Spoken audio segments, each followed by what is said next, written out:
start by talking a bit about slide number 1. Is anyone? Yes. I typed in this question, what is ChatGPT? And the answer I got is this in yellow.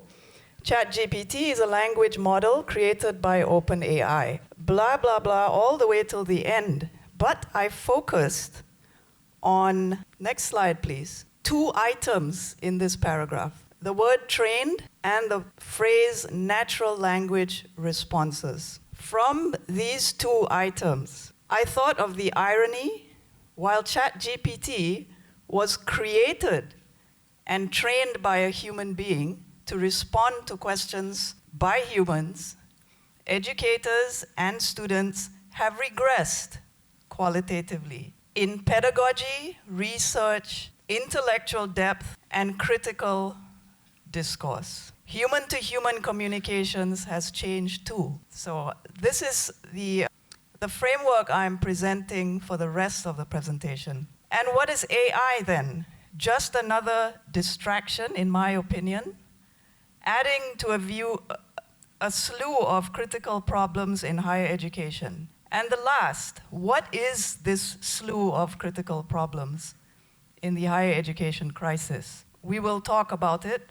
So let me now proceed with the main meat of the presentation. My aim is actually to provide a critical overview of higher education in the context of Malaysia. It's based mainly on my interest as a social scientist. I'm not a scientist. My interest in philosophy as well as in general education, which is a special component of the philosophy of education. I discuss how developments in universities in the post-war Euro-American world have impacted the quality of Malaysian universities. Basically, it has impacted universities all over the world, but I will focus specifically on Malaysian universities. And most of the time, I will refer to the public university system because that's what I'm most familiar with. To explain this impact, I also will apply concepts from my discipline, which is basically strategic studies and international relations, but it has a component of the notions of hegemony and power. You will see how this is related to my deconstruction of the impact AI has had on higher education. Throughout my presentation, I reiterate the following, that the crisis in the administration of Malaysian universities, the tight political elite control, and a mismatch in research agendas set by universities relative to what our society needs must be re-evaluated alongside the exploitative world university ranking system, with its motive to maximize profit and maintain a certain quantitative and qualitative hierarchy in a majority of social scientific fields of research and publishing. Now, a global south, and I put in brackets MY, question mark, meaning my perspective, but also Malaysia's perspective. Short form for Malaysia is MY. Now, in IR lingo, this crisis can be articulated as maintaining a hierarchical power dynamic in world order through a multifaceted use of hard power and soft power. The latter being used to describe, the latter meaning soft power, used to describe knowledge production, research, and pedagogical norms. So what is the Malaysian context? We are increasingly facing ethno-religious polarization, which threatens the peaceful coexistence within our communities. This situation is not because we have yet to fully harness AI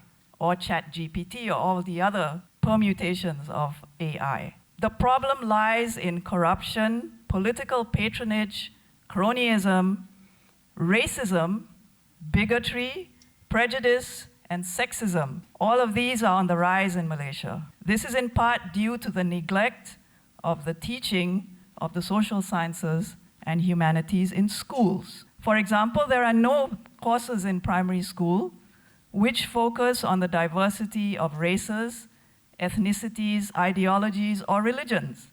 Students are not exposed to Judaism, for instance, Judaism, Shiism, Marxism, or atheism. And a funny anecdote here, we celebrate Labor Day, don't we? May 1st. Yet we are not supposed to know anything about Marxism. There are also no courses focusing specifically on the problem of corruption. So what is the state of Malaysia's universities? Our higher education has been battered for decades, and more so over the last 3 years. Only now do we have some respite, thankfully, in the political system, but sadly not really in the higher education system. But I'm not going to go into those details. That's for another forum, hopefully. Also, for decades, we have needed to re-articulate the university's raison d'être, or reason for being. Both politicians and academics need to seriously debate and discuss what the purpose of the university is. These debates have been ongoing in other countries, mainly in the global north, in the developed countries, but also picking up in the global south, in places like Latin America, India, even the Philippines. But what is happening in Malaysia? Merely tweaking or updating policies here and there, whenever there is a new minister, is totally counterproductive. What Malaysia needs is a thorough, holistic relook at our philosophy of education. This exercise, of course, must include frank debates. Frank debates about the nation's collective identity. With political will, school textbooks also must be revised, updated, or even rewritten to reflect the nation's history, to reflect the nation's multi-ethnic origins and multi-religious beginnings. So, universities, it's natural for universities to lead in these discussions. It is the natural starting point, as universities are supposed to be bastions of intellectual activity. They are safe spaces for debate, to ponder over various scenarios, and basically the fundamental to ask what if and why questions. Unfortunately, this is not happening, not in Malaysia, not in Malaysian universities, and it's not happening for several reasons. These reasons are mainly political. So now we get to, I've often been told, oh, you're going to speak about politics, but yes, I will, politics and university. And I will also say there is too much political interference in our universities. It has transformed its role in society and the ambitions of its academics. For decades, political elite have micro-controlled universities using two forms of legislation, mainly AUKU. We will get into that during our panel discussion later. But these two legislations, these two acts, AUKU and Act 605, basically have constricted discourse in universities, as well as banned books, student speakers' corners. We will get into that, but it's basically political control over student activity. This is a big reason why most academics have given up. They've given up in their efforts to be public intellectuals or advocates of higher education reform. Instead, we have an oversupply of academics, career academics, who write, publish, and teach solely to advance in their careers. Now, I'm not saying that this is not important. It's harmless and it's normal to advance in your career. It becomes problematic when what they teach, research, and publish remain esoteric, lost in the clouds, highly theoretical, and removed from reality. Also, many function to please certain politicians and individuals. And this is the patronage aspect of it, with political connections, those with political connections. Such academics often engage in political patronage through their political crony cables, hoping for quick career advancement, producing scholarly works that might benefit society are not a priority. The global ranking exercises is really, now I'm switching to a different topic, but it's all interconnected. The global ranking exercises is really a form of intellectual imperialism. This word was coined by my father in the year 2000, and at the end of my presentation, I will give a list of certain references that might be of interest to the audience, one of which is an article that he published in the year 2000. I'll say a little bit more about intellectual imperialism in the next slide. Ranking has in turn resulted in another development, which is called academic dependency. Most universities around the world, as in Malaysia, participate in the ranking system uncritically and imitated. There is a willing acceptance to pay for and participate in world university ranking exercises without critically knowing or questioning its efficacy or whether it's relevant to your own society. Academic dependency is very pronounced in the Global South.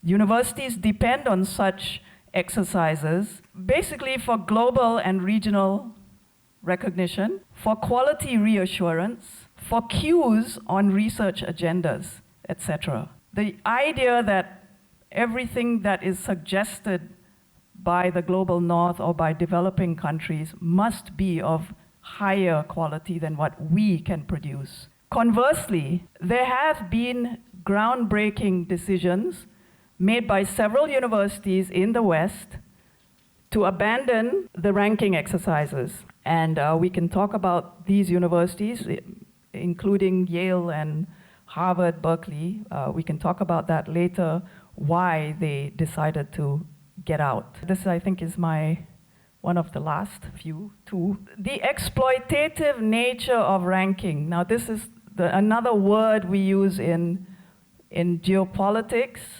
or in neo-colonialism or post-colonial studies.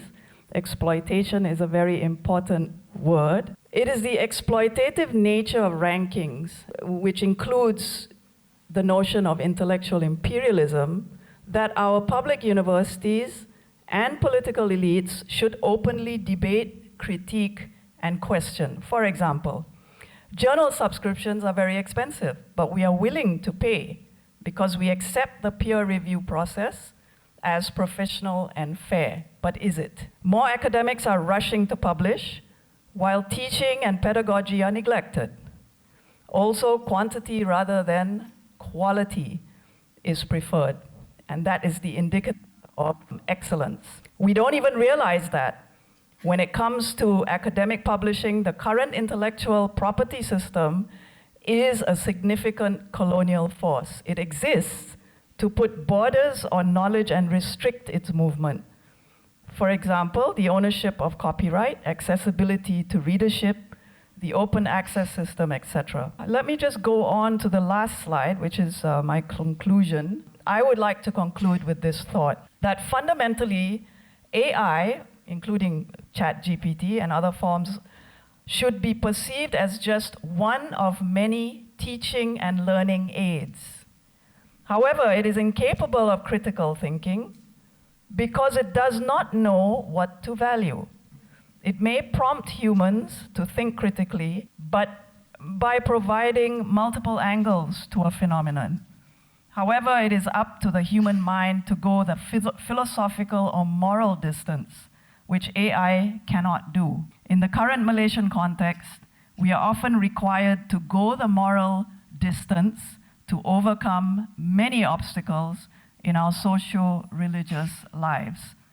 This is important material should you feel the urge after listening to me to make the connection between geopolitics, the power game, political interference, and higher education. Please consult these sources. Thank you. So if you have any questions, please raise your hand, state your name and the organization you are from. Any questions from the floor? Can we see this now. Didn't manage to see that. That was few Slide points number 21. just before you changed. Yes. Oh, yes. Okay. I did not Okay, get into this thank you. because I probably would focus a lot on this during our discussion. What is it you'd like to would you like to ask a question about this? Okay. Yeah, basically this would be added on during our panel. But this is what I think we need frank discussions in the country about. And if we can focus on the third point, what is the difference? You know, I've written about this in my popular column, the difference between scholar and academic. And even the group I belong to, the academic movements of Malaysia, which is, you know, a few hundred academics, they have been asking me, what do you mean? There's no difference, scholar and academic.